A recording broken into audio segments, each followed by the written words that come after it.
राधे राधे। बहुत बहुत स्वागत है आपका अपने आध्यात्मिक परिवार में। एंड आई होप आपको इन वीडियोस के माध्यम से कुछ ना कुछ सीखने मिल रहा होगा।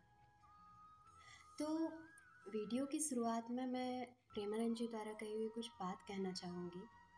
उनके द्वारा कहा गया है कि आज मन और इंद्रियों की गुलामी को स्वतंत्रता माना जा रहा है और शास्त्रों और गुरुजनों की आज्ञा को परतंत्रता माना जा रहा है।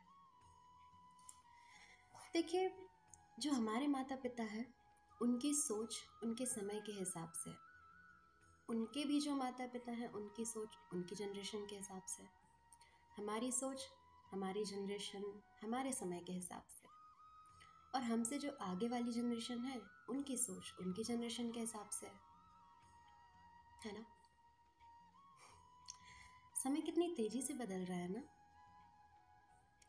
हालांकि समय बदलता रहता है, वो कभी किसी के लिए नहीं रुकता, लेकिन जो आगे वाली जनरेशन है उनका समय कुछ ज़्यादा ही अलग और गलत तरीके से बदल रहा है। आज जो 13 और 14 वर्ष की उम्र के बच्चे हैं ना, वो स्वयं को अपनी उम्र से बड़ा मानते हैं और जैसे उनका बचपन कभी आया ही ना, और उनका मानना रहता है कि जीवन एक बार मिला है, खुल के जियो, एंजॉय करो। देखिए, जीवन को खुल के जीना और एंजॉय करने में कोई दिक्कत नहीं है, सब अच्छा है।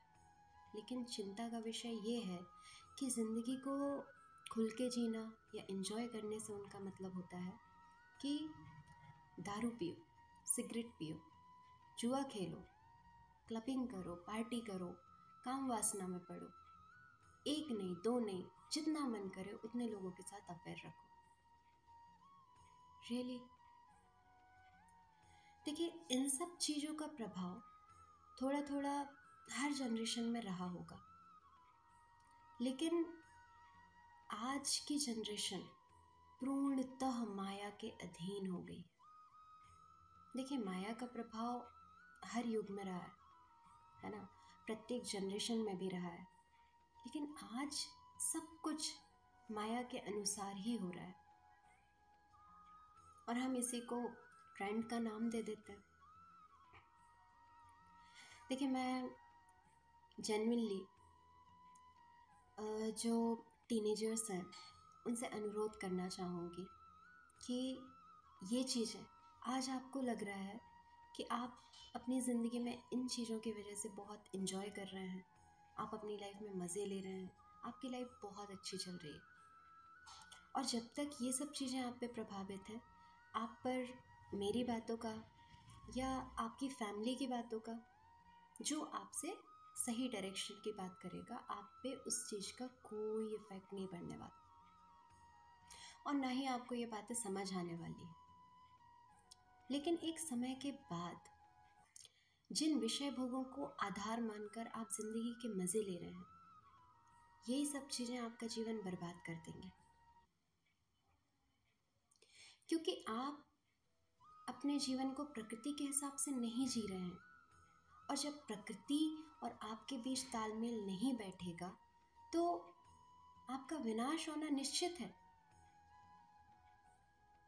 क्योंकि उस समय आप खुद को कितना असहाय, अशांत, असफल, दुर्बल, बेकार और शारीरिक और मानसिक रूप से थका हुआ पाएंगे।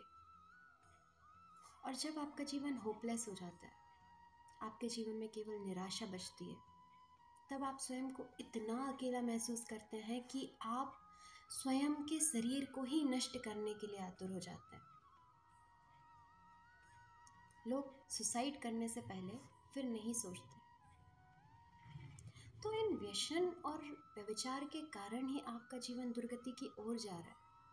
तो ऐसी परिस्थिति आपके जीवन में ना आए तो अपने परिवार की सलाह मानिए, उनकी आज्ञा का पालन कीजिए, अपनी संगति, दोस्ती, यारी को सही रखिए। आपके लिए और आपके परिवार के लिए जो सबसे ज़्यादा ज़रूरी है उस रास्ते पर ईमानदारी और धर्मयुक्त चलिए। आपने जो भी अपने जीवन में लक्ष्य निर्धारित किया है, उसको मेहनत करके उस लक्ष्य तक पहुंचिए।